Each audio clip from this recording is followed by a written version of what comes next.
That night, amid clinking glasses and soft jazz, I stood frozen before the buffet table laden with everything except at my place. My plate had vanished. Mom said, probably a server's mistake, while my cousin burst out laughing. She shouldn't eat anyway. They thought I'd stay silent like always. They had no idea this very dinner party had triggered the most calculated revenge plan I'd ever orchestrated, one involving audio evidence, complete control over the menu, and a public lesson they'd never forget. My name is Elena Brooks, and I'm 33 years old. I run operations at Northwind Fulfillment, where I coordinate the movement of thousands of packages daily with military precision. But standing in my uncle's dining room in Cedar Ridge that March evening, watching my extended family pile their plates high with glazed salmon and roasted vegetables, I felt like a ghost at my own grandmother's 90th birthday party. The buffet stretched across 2 tables, a typical American family spread with its Caesar salad, dinner rolls, 3 kinds of pasta, and a dessert station that looked like a bakery display. Steam rose from the chafing dishes, and the smell of garlic butter made my stomach clench. I'd driven 2 hours after a 12-hour shift, skipping lunch to make it on time. "Elena, sweetie, aren't you eating?" Aunt Patricia asked, balancing her overflowing plate while reaching for another breadstick. I moved toward the buffet line, but something was off. The stack of cream-colored plates sat there, same as always. The silverware gleamed in neat rows, but the space where my plate should have been the spot I'd claimed since childhood, third from the left where the pattern lined up perfectly with the tablecloth, was empty. "Mom!" I caught Carol's attention as she fussed with the wine selection. "Where's my plate?" She glanced over, her face cycling through surprise, worry, and something else, guilt. "Oh, honey, it must be. The catering staff probably moved it. Let me check with them." But I saw the tell, the way her fingers twisted her wedding ring, the same nervous tick from when she'd hidden my Halloween candy for my own good or thrown out my favorite jeans because they were getting too tight. My cousin Brianna chose that moment to appear, her laugh cutting through the soft background music. "She shouldn't eat anyway." The words fell casually, like she was commenting on the weather. "Remember the family diet plan we all talked about?" The room didn't stop. Conversations continued. My uncle kept talking about his golf game, but I felt the shift, the few glances, the barely suppressed smirks, the way my father Peter suddenly became deeply interested in refilling his whiskey. "What family diet plan?" My voice came out steadier than I felt. "The one where we all support each other's health goals," Mom interjected quickly, materializing beside me with a glass of water. "Here, honey, stay hydrated. You know what the doctor said about, the doctor said I'm perfectly healthy." The words scraped past the tightness in my throat. My blood work is perfect. My blood pressure is perfect. The only thing imperfect is apparently my appearance at family gatherings. No one said that. Dad finally spoke, still not meeting my eyes. "We're just concerned enough to hide my plate." The silence that followed was answer enough. I looked at the catering staff, busy replenishing the food. One of them caught my eye and quickly looked away. They'd been instructed. This was planned. Brianna giggled again, whispering something to her boyfriend about portion control. The same Brianna who'd posted those before and after weight loss photos last month, tagging me with inspiration for some people. I set down the water glass Mom had forced into my hand. It clinked against the marble counter, a small sound that felt like a scream. Around me, my family continued eating, drinking, celebrating, while I stood there with empty hands in front of empty space. "Excuse me," I managed. "I need to use the restroom." But I didn't go to the bathroom. I went to the laundry room, the only place in my uncle's house where I knew I'd have privacy. Pulling out my phone, I hit record on the voice memo app, my hands shaking so hard I nearly dropped it. "March 15th, 8:47 p.m., I whispered into the phone, my voice cracking. "Grandma's 90th birthday. They hid my plate. Mom helped. Dad knew. Brianna said I shouldn't eat. And everyone just laughed." I stopped recording. gripping the phone until my knuckles went white. Through the door, I could hear the party continuing, glasses clinking, happy voices rising and falling. "Enough!" I said to my reflection in the dark window above the washing machine. "This is enough." The drive home that night stretched endless through the Illinois darkness. I couldn't stop replaying it, not just the missing plate, but the choreography of it all. How practiced Mom's deflection was. How quickly Dad found somewhere else to look. How naturally Brianna's cruelty flowed. Like she'd been rehearsing. This wasn't the first time. God, it was never the first time. At 8 years old, I was the helpful one at every family gathering. While my cousins played video games or disappeared to their phones, I was in the kitchen, learning to balance 3 plates at once, memorizing who took sugar in their coffee, scrubbing pots while the adults praised my maturity. "Elena's so responsible," they'd say, never noticing I hadn't been asked if I wanted to help. By 13, the comments started. "You're filling out," Aunt Patricia observed at Thanksgiving, her eyes cataloging my changing body like I was livestock at auction. By 15, Mom was buying my clothes 2 sizes too big to grow into, though I never did. By 18, family photos became strategic. I was always placed in back, always holding someone's purse or jacket, always partially hidden. In college, I'd lost weight, stress, poverty. Dining hall food, the pounds fell off. That Christmas, they celebrated me like I'd won the Nobel Prize. "You look amazing." "What's your secret?" "Finally taking care of yourself." The compliments felt like violence, each one confirming that my worth had always been measured in pounds and inches. Then came my career. At Northwind Fulfillment, I restructured entire distribution chains. I managed teams across 3 states. I handled million-dollar accounts with Fortune 500 companies. My annual review called me indispensable and exceptionally talented. But at family dinners, I was still the fat daughter who needed monitoring, whose plate required intervention, whose body was community property. The weight came back during COVID, like it did for everyone. But for my family, my body's fluctuations were personal failures, moral weaknesses that required group intervention. Mom started sending me diet programs. Dad bought me a fitness tracker for Christmas, still in its box in my closet.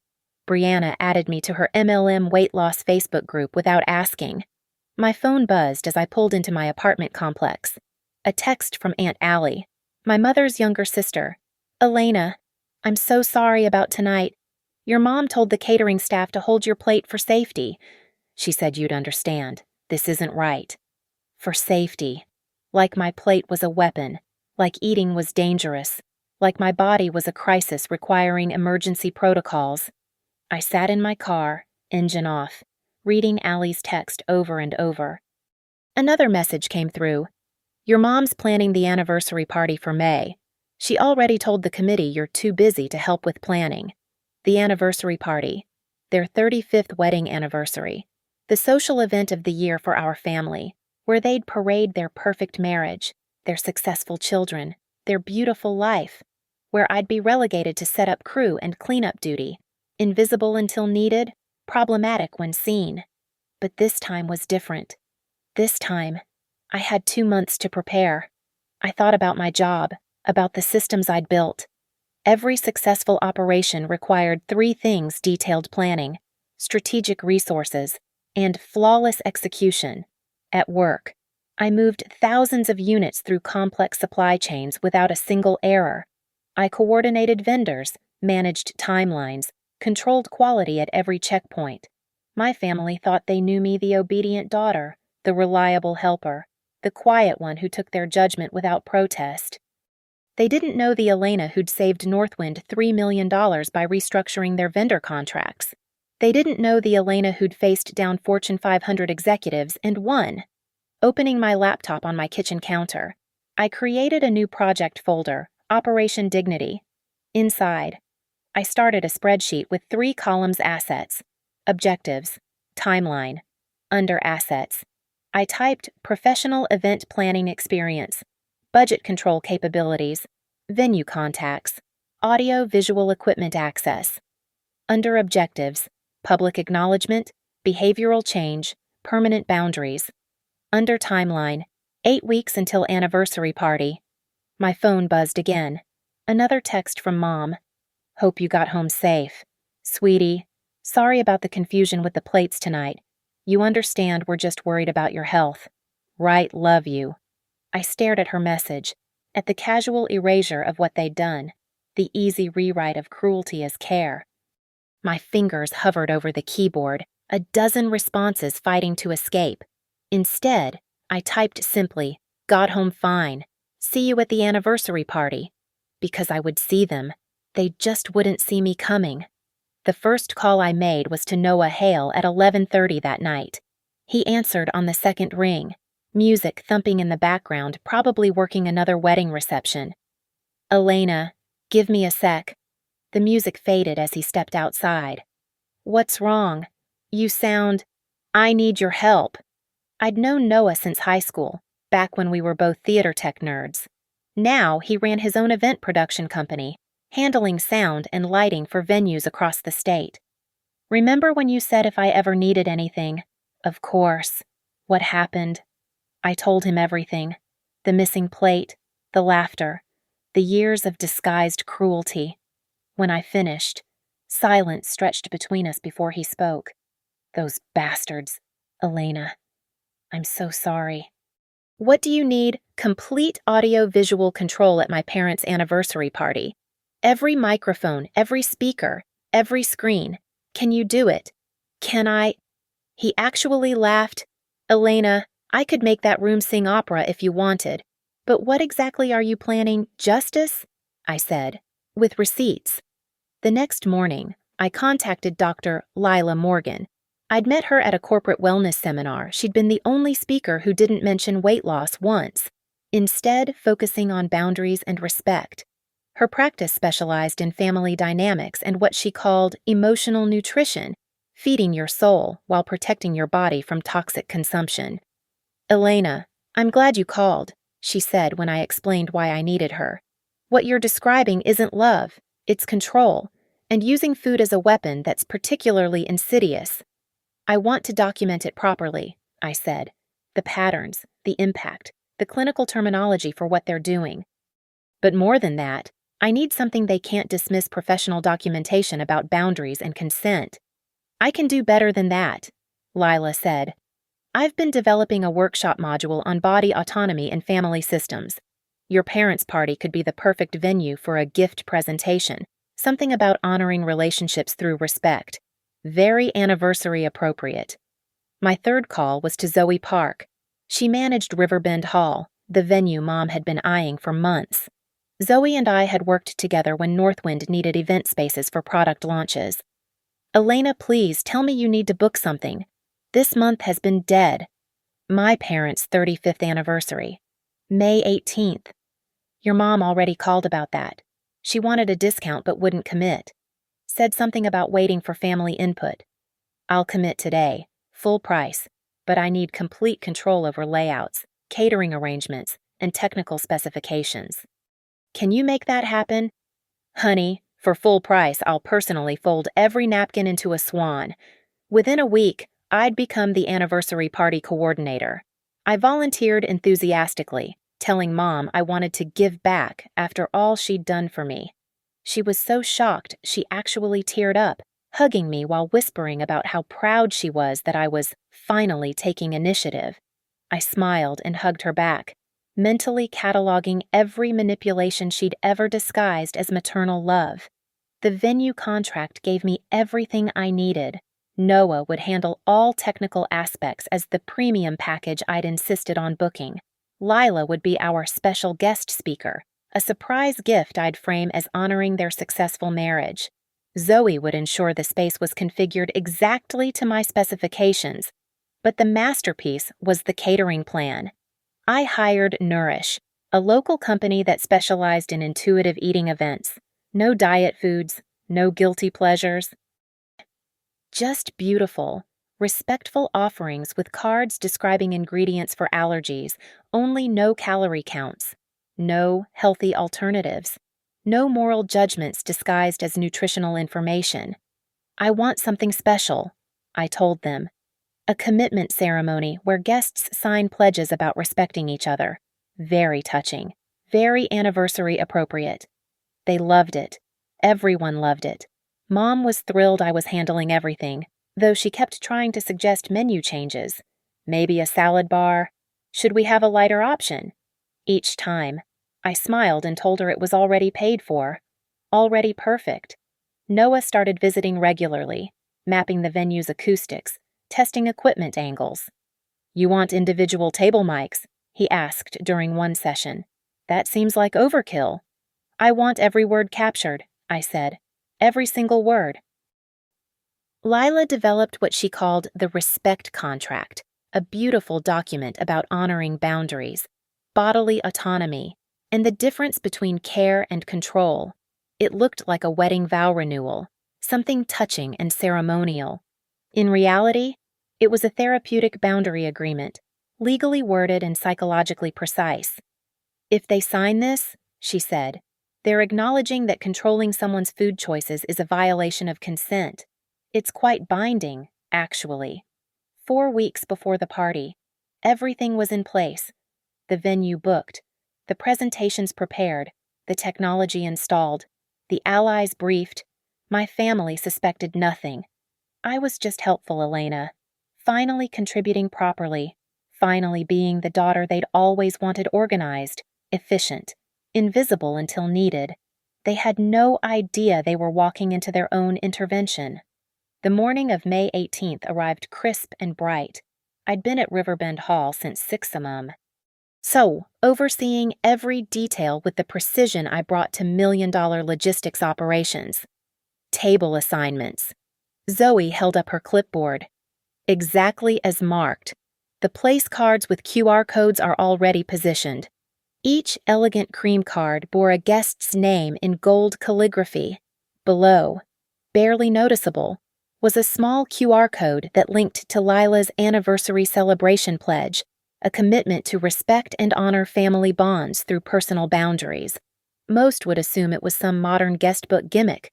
Noah's team had spent 3 hours installing the audio system, invisible boundary microphones at each table, a professional mixing board hidden behind the gift table, and 3 cameras positioned to capture memories for the happy couple, everything recording to his encrypted drives, all completely legal in Illinois' one-party consent state for public gatherings. "The presentation screen," Noah asked, adjusting the final connection. "Perfect. Remember, it stays dark until my signal." The centerpieces were my personal touch. Each table featured an elegant glass stand holding a single white plate pristine, empty, spotlit from below. Around the base, silver script read, "Respect is served here." Mom had called them unusual when she'd stopped by earlier, but I'd convinced her they were minimalist chic. "Very architectural," I'd said, watching her discomfort. "Don't you think empty space makes a statement?" The catering arrived at 4 p.m. Nourish had outdone themselves stations of beautiful food without a single diet alternative in sight. The wellness menu I'd promised was there, but wellness meant whole, respectful, joyful. Coconut shrimp next to fresh fruit, artisan breads beside compound butters, a dessert table that looked like a French patisserie. "No salad station," the catering manager asked, checking his list. "No salads. Everything exactly as ordered." "Bold choice. I love it."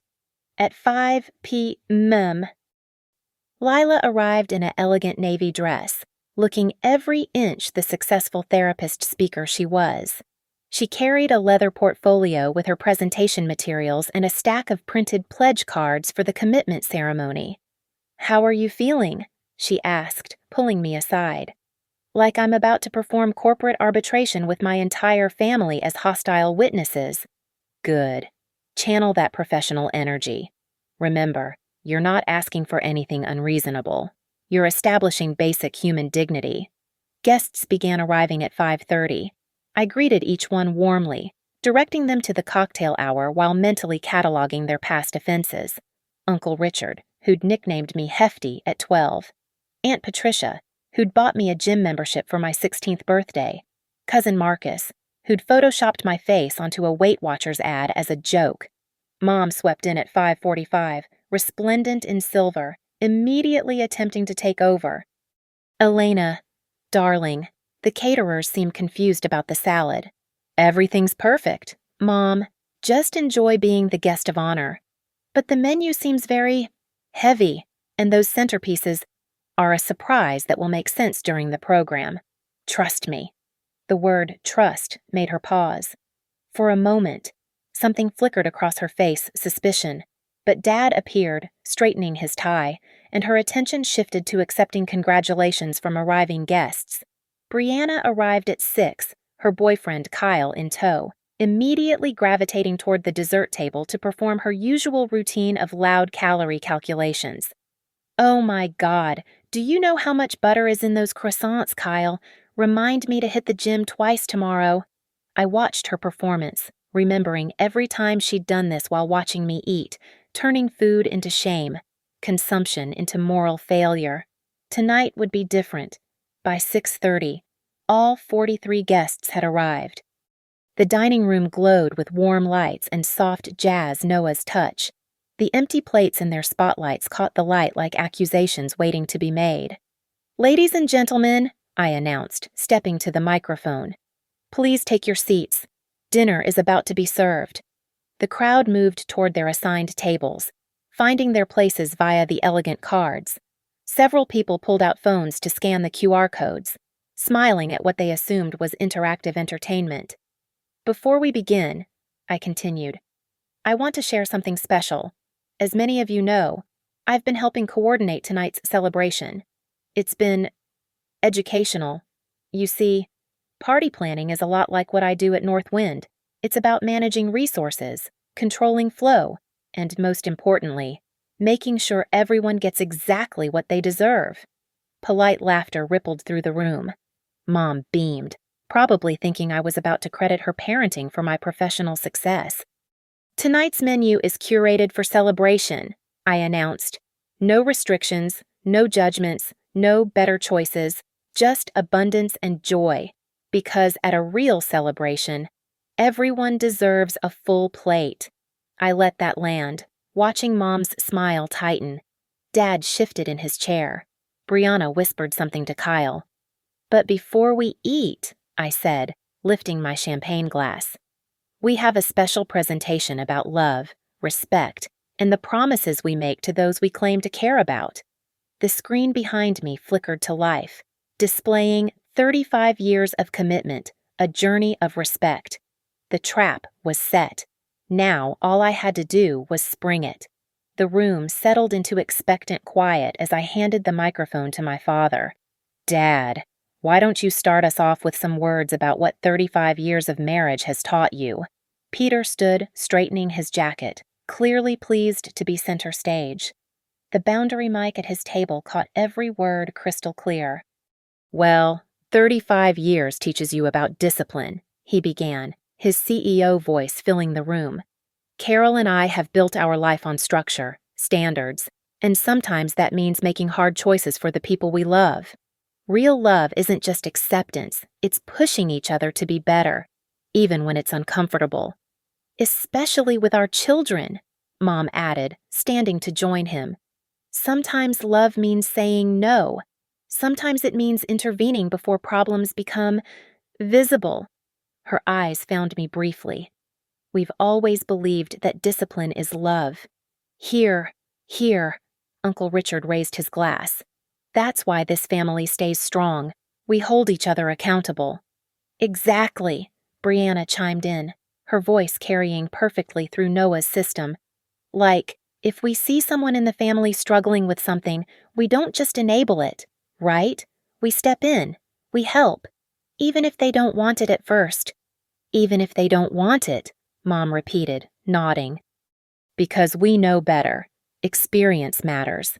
I let them continue, their words filling Noah's hard drives. Dad launched into a story about tough love and maintaining standards. Mom added anecdotes about protecting family members from themselves. The room murmured agreement, a chorus of enablers validating each other's control, disguised as care. "That's beautiful," I said, taking back the microphone. This idea of intervention as love. Let's explore that. Brianna, you mentioned helping family members who are struggling. Can you give us an example? Brianna preened at the attention. Well, like at Grandma's birthday, right?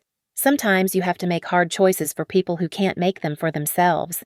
Like, if someone has a problem and everyone can see it, isn't it cruel to just let them continue? A problem, I repeated slowly. And everyone can see it. What kind of problem are we talking about? You know, she gestured vaguely. Health stuff? Lifestyle things? When someone's clearly not taking care of themselves? I see. And how do we determine someone isn't taking care of themselves? Kyle jumped in, eager to support his girlfriend. It's obvious, right? You can just tell by looking. By looking, I echoed. So it's a visual assessment, not medical records, not blood work, not actual health metrics. Just looking. The room grew slightly uncomfortable. Mom's smile became fixed. Well, Dad interjected, sometimes you don't need tests to see when someone needs guidance. Let's talk about guidance. I clicked a remote, and the screen changed to a new slide.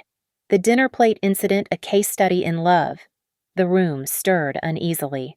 3 months ago, at a family gathering, a plate went missing from the buffet. Not broken, not forgotten, deliberately removed, hidden.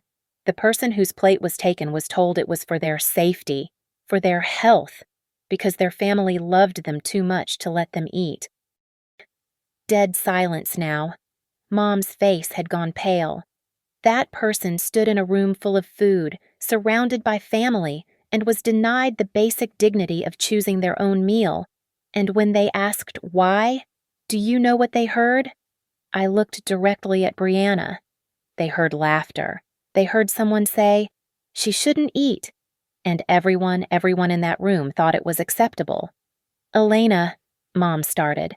That's not how it. Let me share something else about discipline and love. I continued. That same person runs logistics operations for a major company. They manage multi-million-dollar accounts. They make decisions affecting thousands of employees, but their own family doesn't trust them to decide what goes on their plate. Uncle Richard cleared his throat. Sometimes families just worry. I pulled out my phone, swiping to my notes. Let me read you something.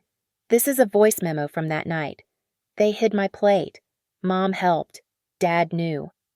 Brianna said I shouldn't eat, and everyone just laughed. My recorded voice played through the speakers, raw and broken. Several guests shifted uncomfortably. Aunt Allie wiped her eyes. But tonight is about commitment. Right. I gestured to the centerpieces. Those empty plates aren't just decorative. They're symbolic. Every person at these tables has, at some point, decided what someone else should or shouldn't eat. Every person here has participated in the culture of body shame disguised as family concern. That's not fair, Brianna protested.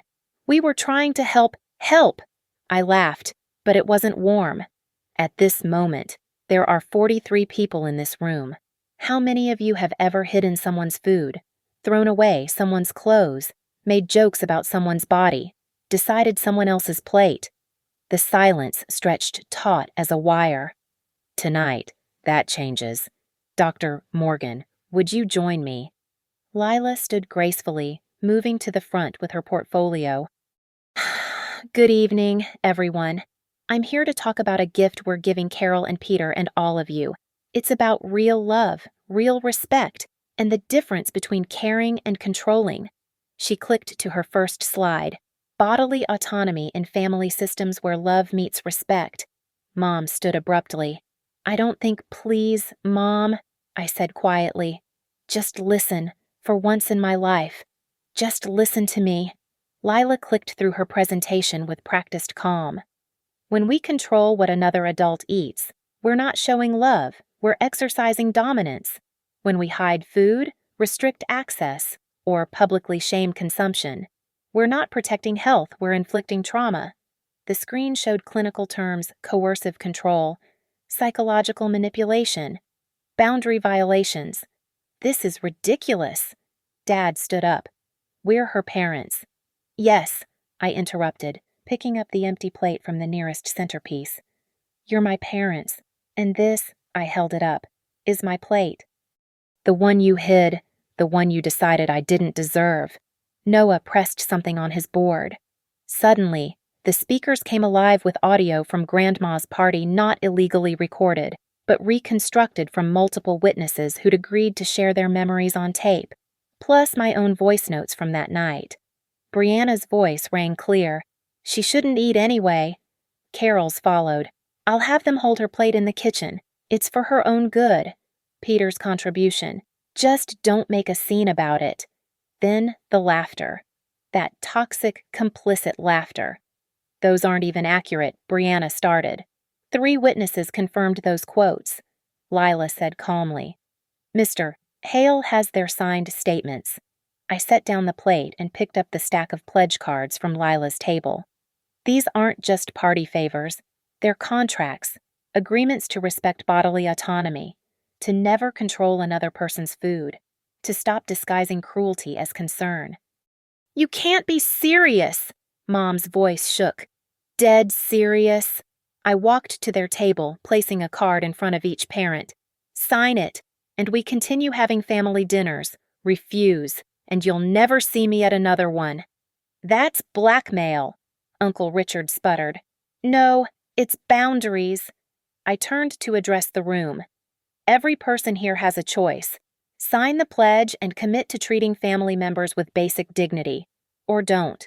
But if you don't, you're explicitly saying you reserve the right to control, shame, and humiliate the people you claim to love. This is insane. Brianna stood up.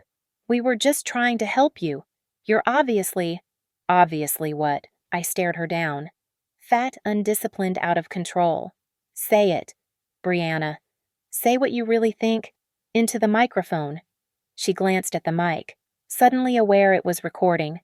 That's what I thought. I pulled out a special place card, setting it in front of her. Unlike the others, hers had her quote printed below her name. She shouldn't eat. If you believe those words, own them. If you don't, apologize. Publicly. Right now. The room held its breath. Kyle tugged at Brianna's arm, whispering urgently. Several phones were out, QR codes already scanned, guests reading the pledge with growing comprehension. Aunt Allie stood first.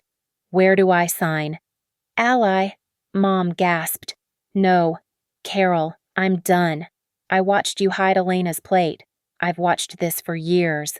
She walked to the front, taking a pen from Lila. This stops now. Her signature broke the dam. Cousin Jessica signed next, then Uncle Tony's wife Maria. One by one, family members approached the front, some reluctant, some relieved, but not my parents. Not Brianna. You're destroying this family, Mom said, tears streaming. Over food? Over a plate. No, Mom, you destroyed something 3 months ago. You took my dignity and served it up as a joke. I picked up the microphone again. Huh, but here's the real kicker. I control the rest of this evening. The venue, the food, the entire program. And if you don't sign, we're about to have a very different celebration. Noah queued up the next audio file, a compilation of every cruel comment, every concerned observation, every body-shaming joke from the last 5 years, all legally obtained from public social media posts, party videos, and willing witnesses. Should I play it? I asked. Should everyone here listen to the greatest hits of Carol and Peter Brooks' parenting? How about Brianna's Instagram stories where she documents my health journey without my consent? You wouldn't? Dad said, try me. I have receipts for everything. Years of messages, posts, comments, all legal, all public, all devastating. The standoff stretched taut. Mom's hands shook as she reached for the pen, then pulled back. If we sign, she whispered, you're saying we can never care about your health. No. I'm saying you can never use my body as your control project again. I softened my voice slightly. You can care. You can worry. You can have opinions, but you cannot hide my plate. You cannot decide my portions. You cannot turn my existence into a family rehabilitation project." Dad looked around the room, seeing the signed pledges accumulating, the cameras recording, the empty plates reflecting light like accusations.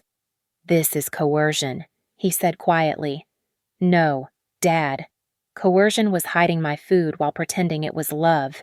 This is consequences." The tension shattered as Zoe's staff rolled back the curtain at the far end of the room. A second buffet stretched before us, my creation, the table of respect. Each dish bore an elegant card listing not calories or health claims, but stories. Artisan sourdough from the Hendersons' 3-generation bakery. Honey-glazed salmon, wild caught by sustainable fishers. Chocolate soufflé, because joy needs no justification. At the center, under a small spotlight, sat a single place setting. My place setting. "This," I announced, walking toward it, "is how you respect someone's autonomy." I picked up my plate and began serving myself. Salmon, potatoes, bread with real butter, the chocolate dessert. My hands stayed steady as I built a meal of my own choosing, each selection deliberate, each portion mine to decide. "Your body, your choice."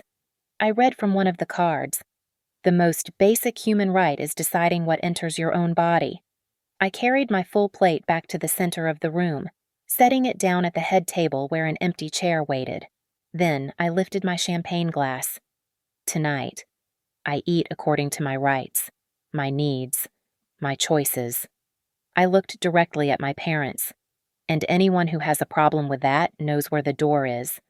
The room held its breath. Then I took my first bite, savoring the salmon while 43 people watched. "Now," I said after swallowing, "let's discuss the wall of kindness." Noah hit a button and the screen behind me transformed into a digital display titled Accountability and Healing. 3 blank spaces waited under the headers Carol Brooks, Peter Brooks, Brianna Walsh. "This is simple," I explained. "Those who sign the pledge and apologize genuinely will see their apologies displayed here, a public commitment to change. Those who don't." I shrugged. "Well, their names stay up there with blank spaces, forever part of the public record of this event." I walked to Brianna's place, where her card still displayed her cruel words. "You have a choice. Own your cruelty publicly and apologize, or leave now and never attend another family event I'm involved with. And before you choose, know that I've already been elected to coordinate Thanksgiving, Christmas, and Easter for the next 2 years." Brianna's face cycled through rage, embarrassment, and calculation. Kyle whispered urgently in her ear, gesturing at the cameras, the witnesses, the undeniable trap she'd walked into. "This is bullying," she hissed. "No, this is accountability." I pulled out my phone, showing her the screen. "This is the Instagram story you posted 3 weeks ago, a photo of me from behind at Easter with the caption, 'Project Fitness starts with awareness.' 23 crying, laughing emojis in the comments. That was bullying." Gasps rippled through the room. Several phones came out, probably finding the post. "I deleted that. Screenshots are forever. Brianna." She looked around desperately, finding no allies.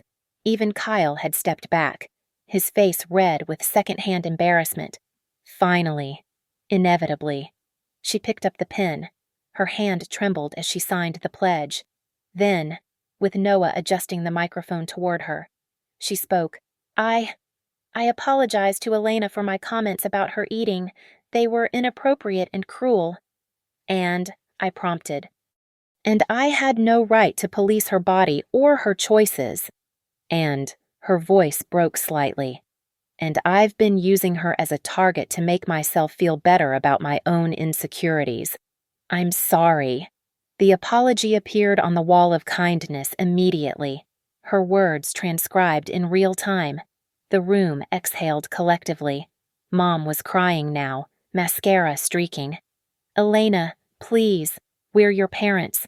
We only wanted your turn," I said simply, placing pens in front of them. Dad picked his up first, his CEO composure finally cracking. If I sign this, if I apologize, what happens to the audio? The recordings. They stay with me. Insurance. Break the pledge. And they go public. That's fair. It's completely fair. I returned to my plate, taking another bite. You've had 33 years of controlling my body. I'm taking the next 33 back.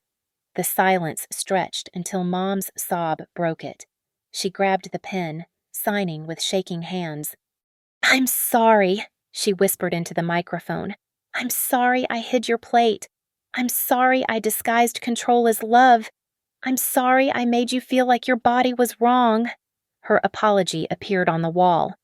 Dad followed, his deep voice uncharacteristically unsteady. I apologize for enabling this, for looking away, for choosing comfort over protecting my daughter's dignity. Their words glowed on the screen, witnessed by everyone, recorded for posterity. I stood one final time, picking up an empty plate from the centerpiece. This represents every meal stolen, every choice overridden, every moment of autonomy denied. I walked to where Brianna sat and placed it in front of her. This one is yours, always. She stared at it, confused. It's a reminder, I explained, that you now understand what it feels like to have your choices questioned, your motives exposed, your cruelty served back to you. Keep it. Remember it. Then I returned to my seat, to my full plate, and began eating properly for the first time at a family gathering in 20 years. Dinner is served, I announced. Everyone eat according to your own choices. That's all I've ever wanted. The signing became a wave. Uncle Richard signed grudgingly. Aunt Patricia's signature was barely legible through her tears.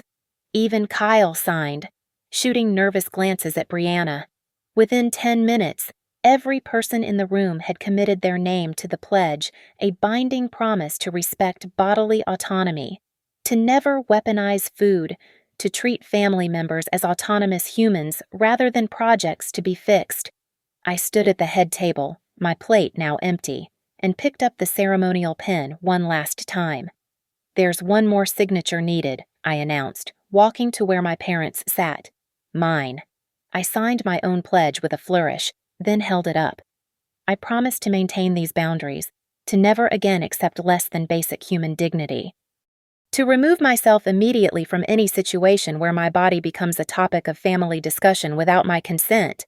The wall of kindness updated one final time, showing all 43 signatures, all 43 commitments to change.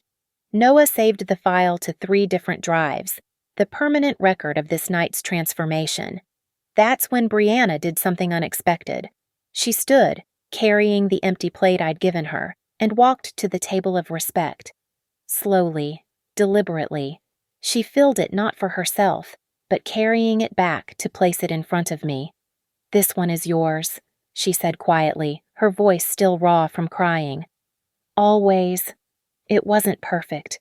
Her hands shook. Her face showed resentment mixed with resignation. But it was acknowledgement the first time in my life she'd served me instead of shaming me. Mom approached next, tentative as a wounded bird. Elena, the rest of the party. Do we continue? Of course, I said. This is your anniversary. 35 years together. That's worth celebrating. But now we celebrate honestly, without pretense, without anyone hiding who they are or what they need. The party resumed, but transformed. Conversations were quieter, more careful, more real. People actually ate without commentary, without performance, without the usual dance of restriction and judgment. The chocolate souffle disappeared without a single mention of calories or guilt or tomorrow's gym session. As the evening wound down, Aunt Allie pulled me aside. That was the bravest thing I've ever seen. It wasn't brave, I told her. It was necessary. Dr. Lila Morgan packed up her materials, pressing a business card into my hand. Free sessions for the next 6 months, she whispered. You're going to need to process this. Noah began breaking down equipment, but not before transferring all the files to my encrypted drive. Legal documentation of signed agreements, he said, and one hell of a performance. Near 11 p.m., as guests filtered out, Mom and Dad approached me together. They looked older somehow, deflated, their usual commanding presence diminished. "The pledge," Dad said carefully. "You'll hold us to it, every single word, even at regular dinners, holidays." "Especially then." Mom reached out as if to touch my arm, then pulled back, recognizing even that required permission now.